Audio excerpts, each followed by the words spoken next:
Hello and welcome to Chapter 2, Research Methods. This chapter, again, one of those dry chapters, but I'm going to just give you the foundations of research methods for what you need to know. It's not going to be something in this class that's going to be weighted heavily or affect you. Okay. All right, so like I told you at the beginning of each chapter, there is a little vignette that you can read over. And this story is really an interesting story about twins and how they met. Super cool. So I included the link up here. So on the still video or on the still PowerPoint that I upload, you can check that out. All right, so this is important. The nature-nurture debate, because it's the biggest debate in psychology. So that is something you are going to want to know. So again, let anything I tell you in my lectures that you need to know, that's something that you are probably going to see on the midterm or final. All right, so insights into twin research. Identical twins possess identical genes. So that is what equates to nature, the nature side of the debate. And then being reared in separate households, like in the case of Samantha and Anais that you could watch, since they were raised differently, that would be on the nurture side of the debate. But you can't escape the nature side. No matter how much you want to, you're always going to get some form of trait of your birth parents. All right, so I'm skipping that one. All right, so the scientific method, we're just going to get into the basic jargon. So what psychologists do, they do science, they do research. So this is the process that we use to conduct research, including the cycles of exploration, critical thinking, and systematically observing behaviors. Evidence is often used to support or refute a hypothesis. So when we are doing new research on something, we either want to find evidence to support it or we want to find evidence to refute it so that more research can be done on that. And then experiment, basic definition, controlled procedure involving scientific observations or manipulations by a researcher to influence participants' thinking, emotions, or behaviors. Okay, so within the scientific method, you have these steps that you have to go through. So you have to develop your question. So what is the question that you want answered? You have to develop a hypothesis. So in layman's terms, the educated guess, which it's more to it. You have to design the study and collect your data. Then after you design all that and collect it, then you have to go and analyze that data. And then once you come up with all of your analyzations, then you share the findings with other researchers or other people that could help you extend your research. So this is just in a wheel format. So if you're very visual and you need to see that, this is the steps in that form. All right, so developing the question is the first part. So interesting observations often give rise to research questions. So, a lot of times when you observe things, then you start pondering and you start thinking, oh, I wonder if. So that's why it's really important to observe. They arrive at questions after reading books and articles. That's why it's really important when you're doing a thesis or dissertation that you have to develop all of these questions, and you have to do a lot of reading of other research articles so that you can find more information to support your results that you're going for. And then developing the hypothesis, that's the second step. They're always grounded in theory. They're not just guesses. So that's why when I said layman's term of, guessing, there's more to it. You have to actually develop a theory. Or not develop a theory. It has to be grounded in theory, what you're trying to develop. And then based on what you find, that information is either going to support or refute what you find, your hypothesis. All right, so step 3, design the study and collect the data. So you have what's called operational definitions, the premise, manner in which variables of interest are defined and measured. So when you want to define something, how do you operationally define that? So an example would be that you could think about is, how would you operationalize the word happy? So think about that. What is happy? So how would you define what happy means? Those are operational. That's just an example. One they use in the book is cooperation and drunkenness. So how would you operationalize cooperation or drunkenness? What does that look like? And then they want to know, why are those definitions so critical when conducting good research? So you have to gather your data in a very systematic way, so that you can minimize any possible biases or errors.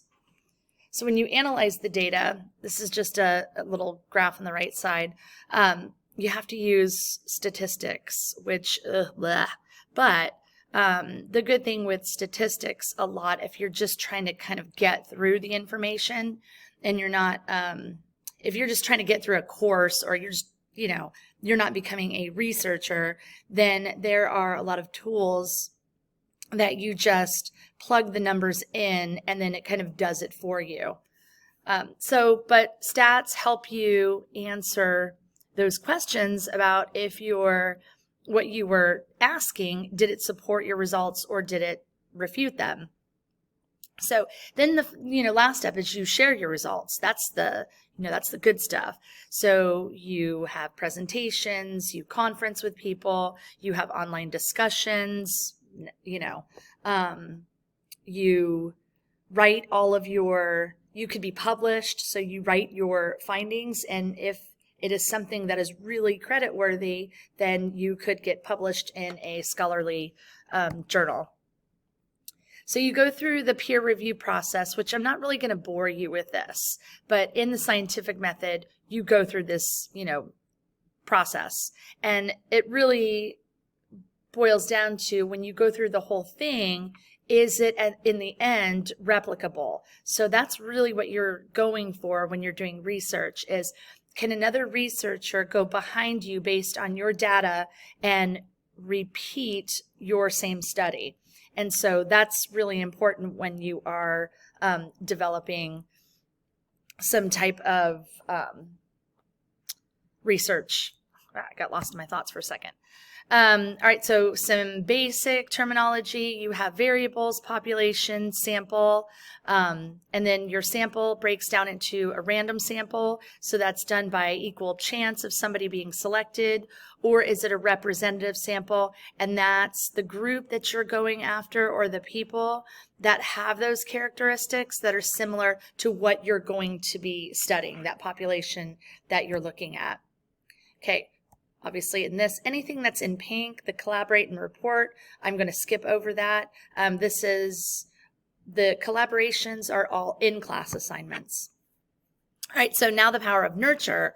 So again, this goes back to the vignette at the beginning of the story. As Sam and Anais got to know one another, noticeable differences emerged. I'm not going to go into those details because I want you to watch the video. It's really cool.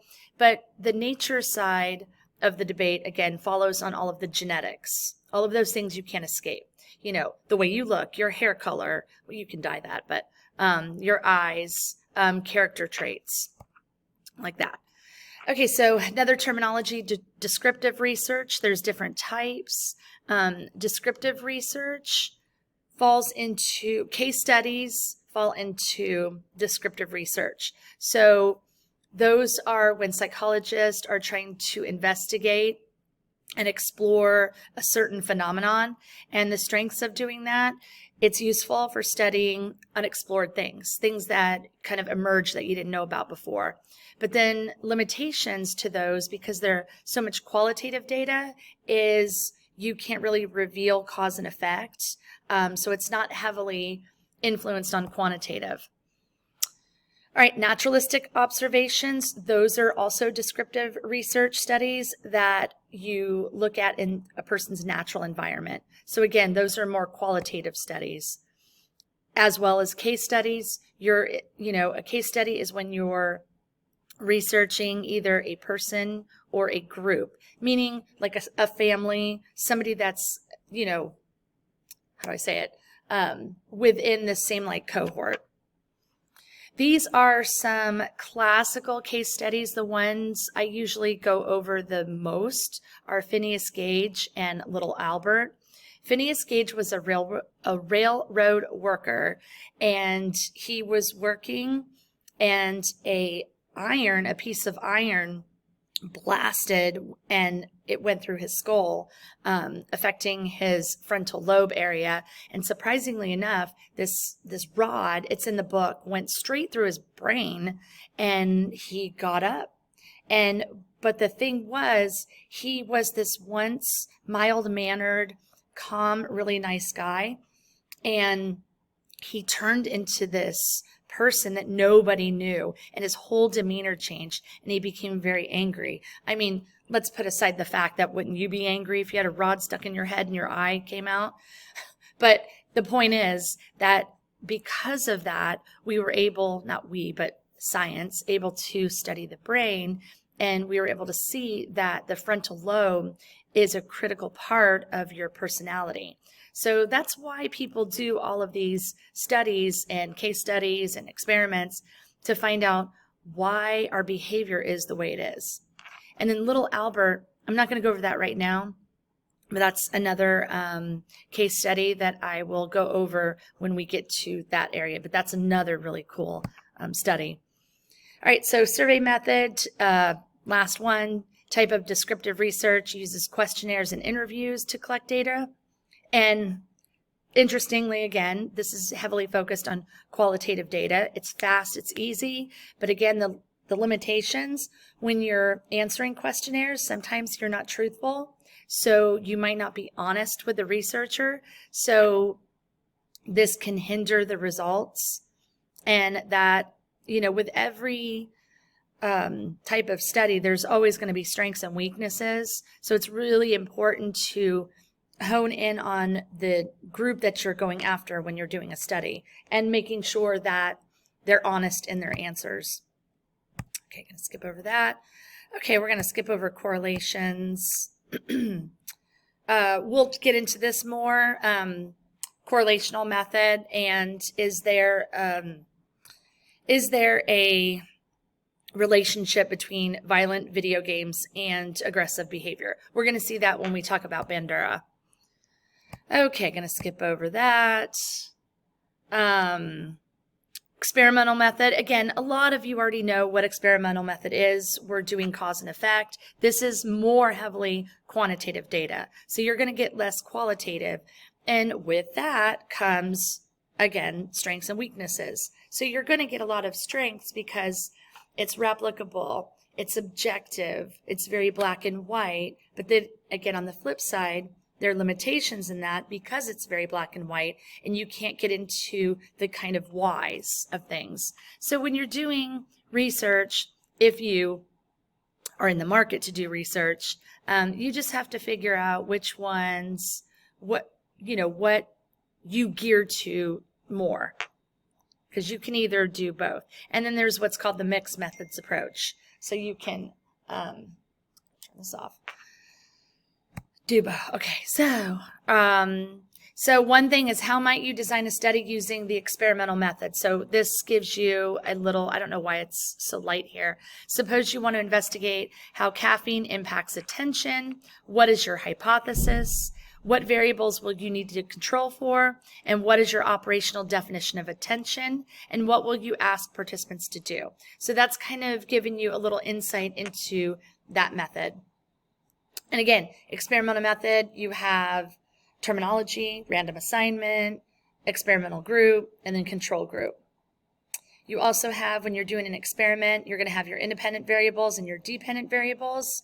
Your independent variables, I want you to know the difference between the two. Your independent variable is what the researcher is trying to manipulate, and the dependent variable is the characteristic, or actually the response that is measured. So you've got what you're trying to manipulate, and then what is basically the outcome of that? What is the effect? So know the difference between an independent and dependent variable. Also know the difference between your extraneous variables and your confounding variables. Your extraneous variables are anything that could unexpectedly influence your study. So if you're doing a study outside, you can't account for what if it rains that day, what if it's windy that day, and you need still air, but you need it to be outside. So you need to account for those types of variables. And then your confounding variables, also a type of extraneous variable that changes in sync with the independent variable, making it difficult to discern which one is causing changes in the other. All right, double-blind studies we're not going to go over. We can skip this. I want you to know the difference between reliability and validity. That is something you will see in the future. So just remember, keyword reliability means consistency. It means that you can go and take a test over and over again, and you're going to get about the same results. So I always like to use the example of the Myers-Briggs test that I always give my studies, the personality test with the 4 letters. It doesn't matter if you take it and then you take it a year later and you're in a really bad mood. You're not going to change if you're an extrovert or introvert. Your numbers may change a little bit based on your mood, but it's a very reliable test, so you're going to yield consistent results. And then validity just means accuracy. So that's a keyword, is accuracy. Are you measuring what you say you're going to measure? So if I'm telling you I'm giving you a psychology test, but then I test you on math problems, then that's not a very valid test. So again, reliability is consistency, validity is accuracy. All right, we're not going to go into the strengths and limitations right now of experiments. This is an interesting study if you want to look into this. SpongeBob on the brain. Basically, in a nutshell, they were developing this study over years, and it finally was published and came out in the textbooks about watching SpongeBob's and the effect that it has on your brain. Does it kind of, what they say, kind of dumb you down when watching too much of it? So it's a really cool study if you're wanting to read that.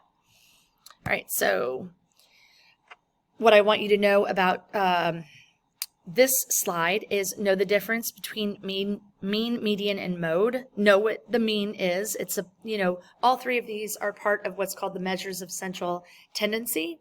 And so you want to know what the mean is. The mean is the average. The median is what's in the middle, and the mode is the most occurring data. All right, and then you have range and standard deviation, but I'm not gonna test on any of that. And then this, everybody has seen this before. This is what's called the bell curve.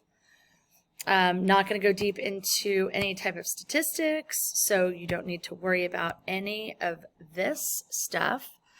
What you do need to know that you will definitely see is research ethics. So I dig deeper into this in other areas, but for the purpose of general psych, you want to know these types of ethics. So it is psychologists' professional duty to treat their research participants with dignity and respect. So it's an oath that psychologists take, and we belong to therapists, psychologists, psychiatrists, everyone in the field belongs to professional organizations where there are these guidelines that you have to follow, and you agree to follow those before you are licensed. And the first is to do no harm. So when you are doing a study, you are promising your subject that you will try your best not to do any psychological harm or physical harm, safeguard the welfare of living beings in their research, know their responsibilities to society and community, maintain accuracy in research, teaching, and practice, and then respect human dignity. So ethical guidelines of animals in research. Here is just a guide on what you should know. This is not something I'm going to test you on.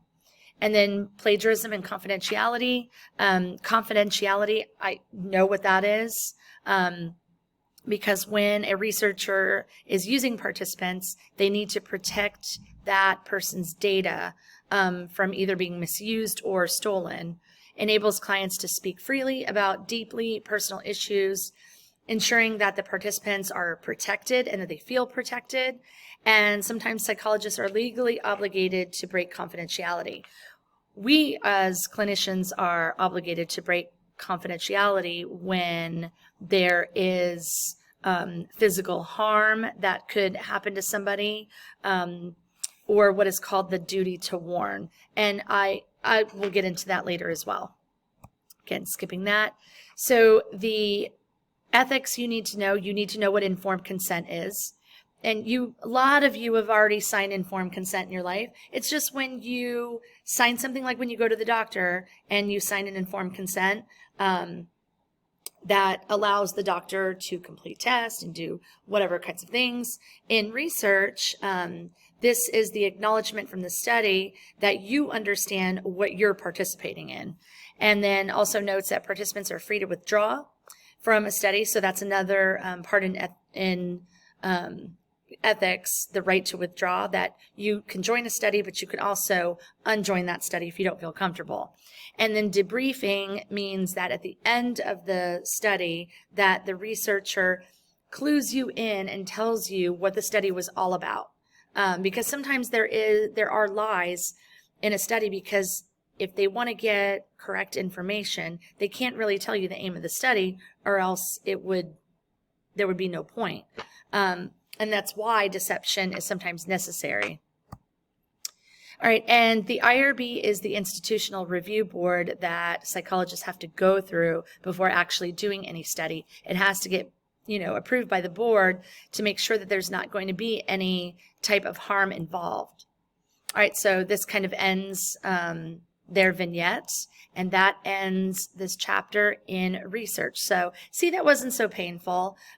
Just if you need to go back and see what I kind of clued you in, what you needed to know, go ahead and go back, or you can just go to the still PowerPoint and review that. All right, so until next time, you guys have a great day. Peace.